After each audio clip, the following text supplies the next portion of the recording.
So let me use this opportunity to welcome all of us to the 2022 Harmony Symphony China Nigeria Interactive Salon that is organized by Nigeria Today, the public relations arm of the China General Chambers of Commerce here in Abuja. My name is Michael Ojel, and I'm going to serve as your moderator for this segment.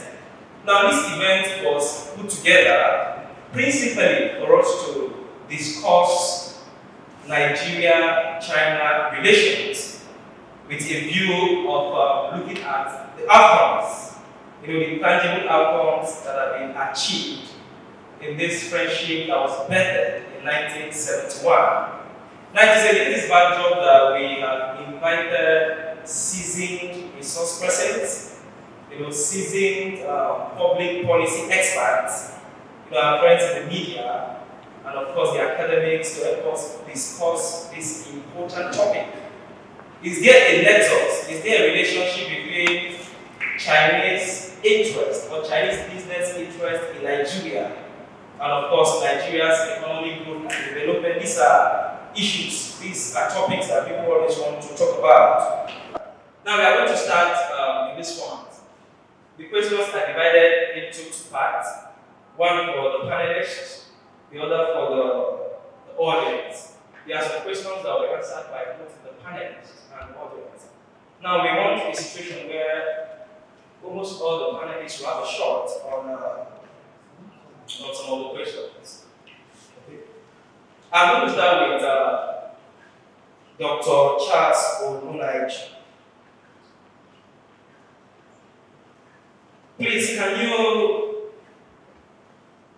briefly tell us the nature of Chinese business interests in Africa and Nigeria?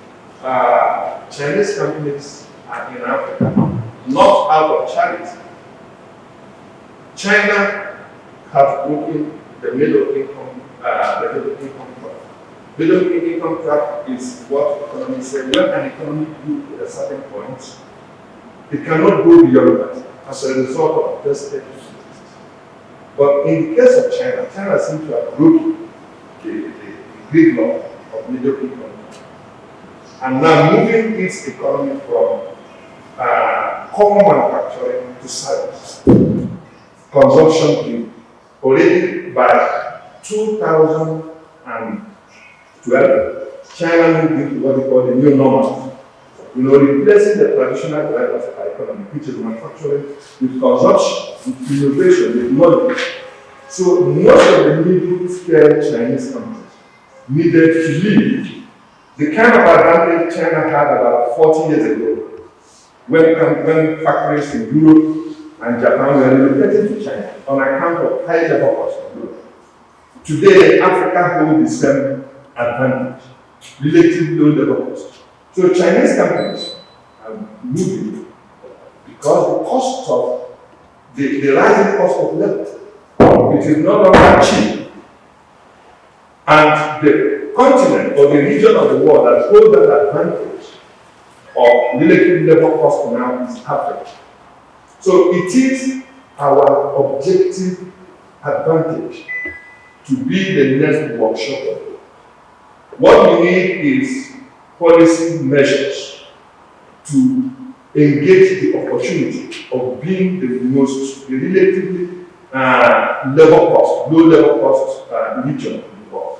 So we are going to see more Chinese companies relocating in Nigeria. Like people say, like you said, most of the needs, there are a lot of fallacies, mythologies, and that is contained in China. Some tell you that they bring in prisoners to China have very strict penal code. The question of releasing a prisoner up there does not allow, does not happen. The point is, it is cheaper to why Chinese companies are coming to Africa and Nigeria. It's not because of law per se. It is because it's easier to make more money. Making more money from relatively low level cost. Because what it will take you to employ a Chinese person you will employ about 5 to 6 Africans, relatively low levels. So it is difficult to imagine that the Chinese will come to Africa and then bring in the same staff, because what they actually live in China for is on account of rising levels.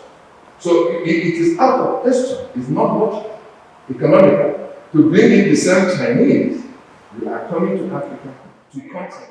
I grew up over 50 now. I grew up, seeing made in China in almost everything. But any household, goods, work clock, pencil, you see, paper and so on, it's made in China. As we are growing, we also see, even after the SFA,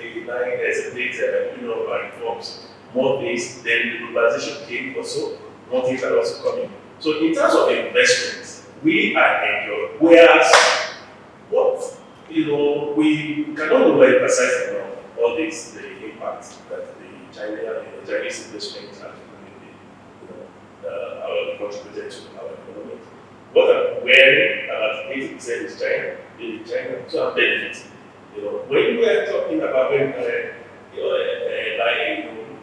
brother said, the low cost of labor, because of high cost of labor, also the low cost of materials, goods, for example, myself, I just upgraded my solar system energy at home, and the battery from Europe you cannot afford it, but from China you can afford it and with good quality, high quality.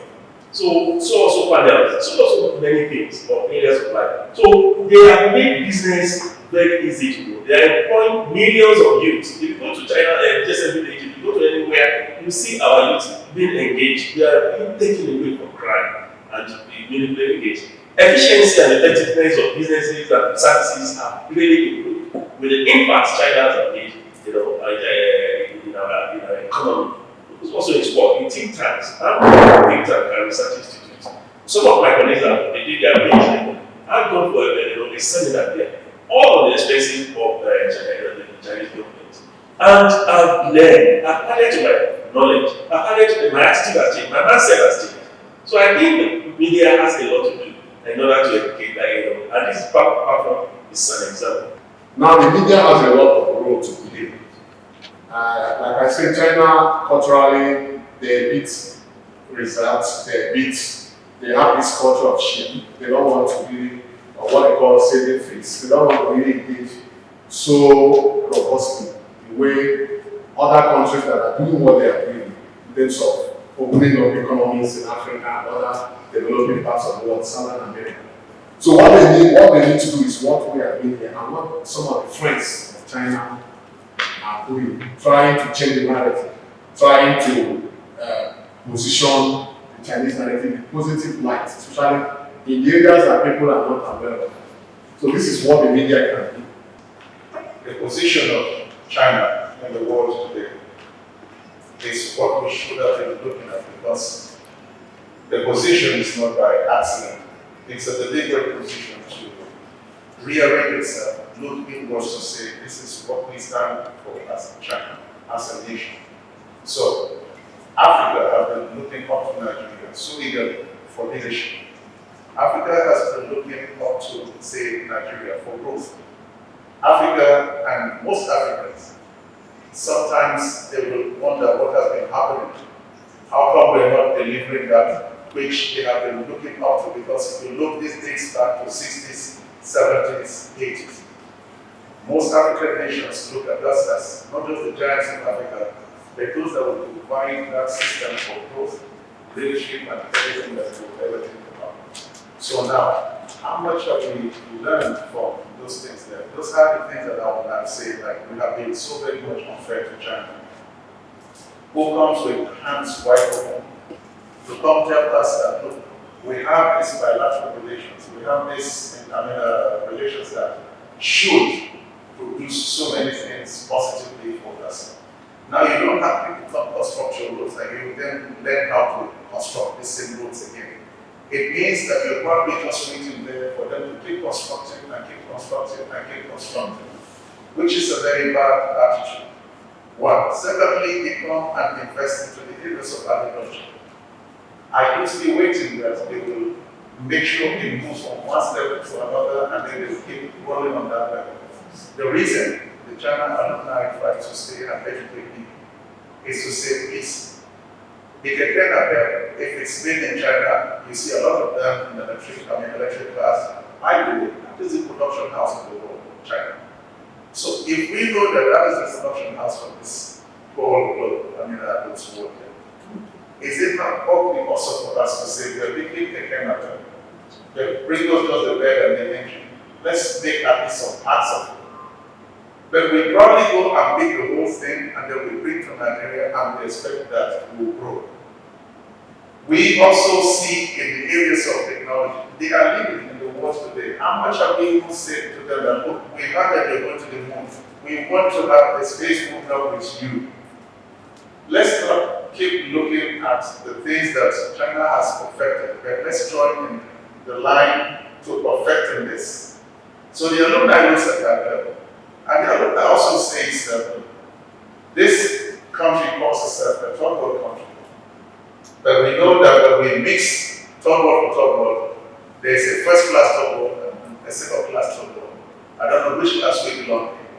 But this is not to say that we think that Nigeria is doing bad. But this is to say that Nigeria is not even trying to make that attempt to get to that top. Because if you listen, even when our politicians debate or they speak, they don't give you that feeling that, look, this person has so drilled inside me that, look, Nigeria will be so very great that if you take over Africa. Our discussions around, I'll give employment to these people, I'll give food for this, that should not be the narrative. The narrative is about the consciousness of the Nigerian.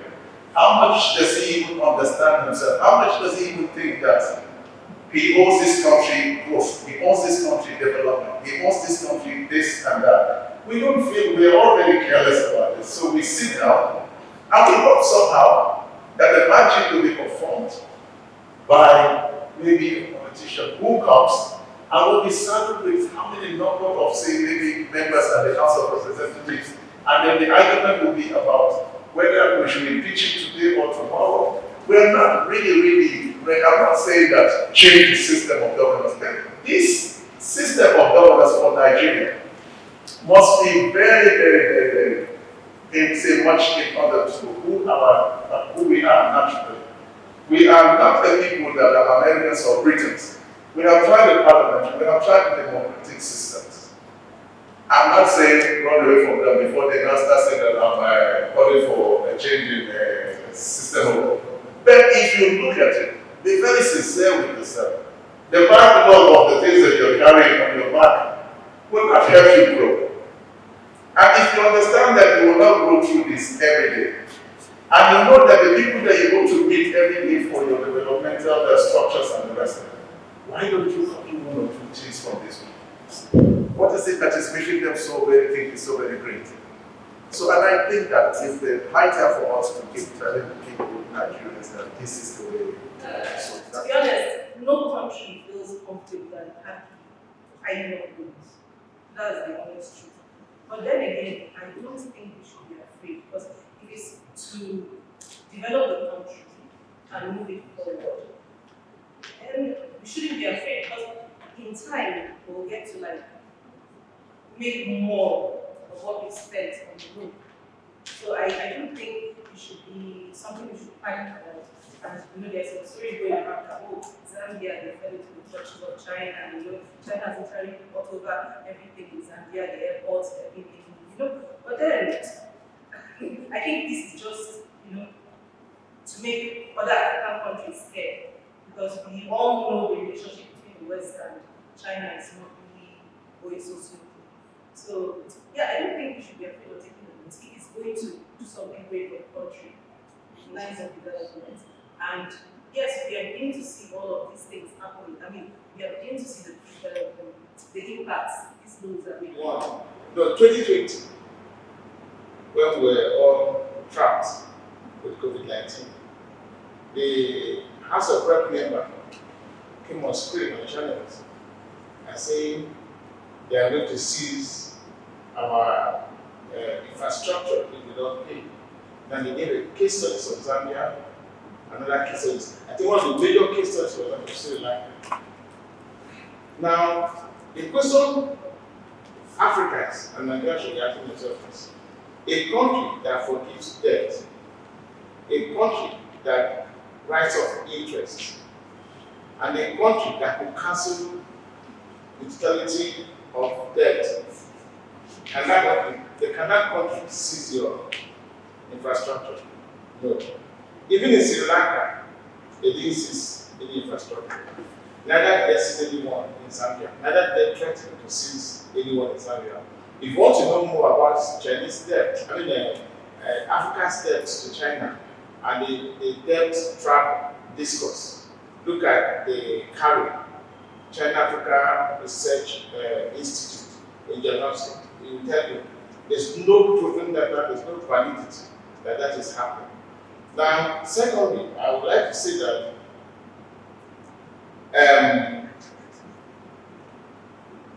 the problem with debt, you see, what we Africans should talk about is sustainability. Debt sustainability. What you are collecting, will you be able to pay in the nearest future? And what you are collecting is actually being used for the purpose for which that debt and for which you collected that money. You see, the problem of the debt fatigue in the 70s, the 80s was the same thing. We collected money because the West actually collected money to prop up regimes. Now, it was until the collapse of communism in the 90s that the land automatically changed. Now, because even then, they give you money. Now, when you now start saying, okay, every country should be democratic. Now, if you're not democratic, they won't give you aid. And that's why a lot of countries, the third way of democracy, revolve around that issue. So, your question is, or the answer to your question is, you see, we need about 1 trillion, about 30 trillion or so, I think, yes, not correct, to revamp our infrastructure. And no country, the data in dollar is about $100 billion where we need to revamp our infrastructure. Now, we can't do that. No country on earth right now, that's why the developing world can do that. You need to borrow money to build and revamp your infrastructure. And so I think we don't have an option except to borrow, whether it is from China or it's from the West, but we still have to borrow money. Personally, I've written a lot of articles on China-Nigeria relationship and the misconception when it comes to these hypotheses of debt trap. This debt trap hypothesis that was coined by Western nations and the Western Union. And that report, Prof. Cited, is a report that is irrefutable because it was done by an independent body, the Salon report, which looked at this hypothesis of the debt trap and done by a reputable institution in the United States, attached to one of the best universities in the United States. The question I always ask myself is, why is it that report is not in the front corner in the media? Why would you always carry a narrative that is not true? When you hear like Mr. And just like you rightly said, he said a few of the things I wanted to say. Talking about foreign debt, is it good? And if it's good, is it bad?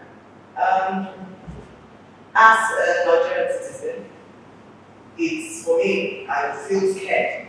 But as a media practitioner, I won't feel scared. Why? Because I know the nitty-gritties. I know that, okay, this debt, just like Harmony said, borrowed because of infrastructure to be able to move the nation forward. And then, on the other hand, as a Nigerian citizen, I'm scared because information is hard. Information is not passed out thoroughly. So we just all feel like the layman that, okay, these debts are being borrowed, just for politicians to eat our money and all of that. And then it's the same status quo, still zero. But if information is passed out widely, that okay, just like he said, these monies are being borrowed because they want to move the nation forward for infrastructure, for development in agriculture, education, and other projects. I just feel like the nation would have sustainability because when information is passed thoroughly, even Nigerians who actually want to delve into different things will know that, okay, I'll be doing this and I'll get the reward. I'll be doing this and I'll get positivity.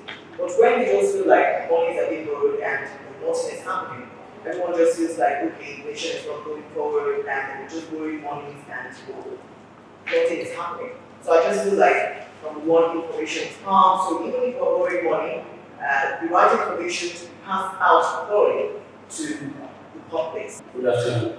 I'm Halil. I just want to add up to the discussion about Chinese loans to African countries or to Nigeria. So recently I read an article by South China Morning Post, SCMP, and it is published, I think, in the interest to enlighten people about because I think it is a blackmail by Western powers in these countries that are against African development and Chinese open diplomacy to help Africa. So actually, Western lenders have lent money to Africa countries, which is approximately about 35% of Africa's foreign debt. And then if you look at how much China lent to African countries, it's just about 12% of their foreign loans. So, but then it is the foreign or the Western countries that is saying China is making death trap for Africa. Meanwhile, you look at the projects, you see that was successful, like the Djibouti train, which is between Kenya and Djibouti, and the one we have in Nigeria. I think we have so many now. Jakarta to Itakpe, Kwari, Kaduna, Abuja, Lagos, Ibadan, and most of our highways, and Lekki deep seaport. So you see most of the projects we have gotten financing from China are very successful because, like Dr. Charles said, they are concessionary. So Chinese government, Chinese lenders want it to be successful. And also there is this clause that includes the insurance to the loan, which is usually by Sinosure. So I think a lot of people need to be enlightened about this. Most of us here know about this, but people out there, what they read is articles that are being pushed by foreign Western media.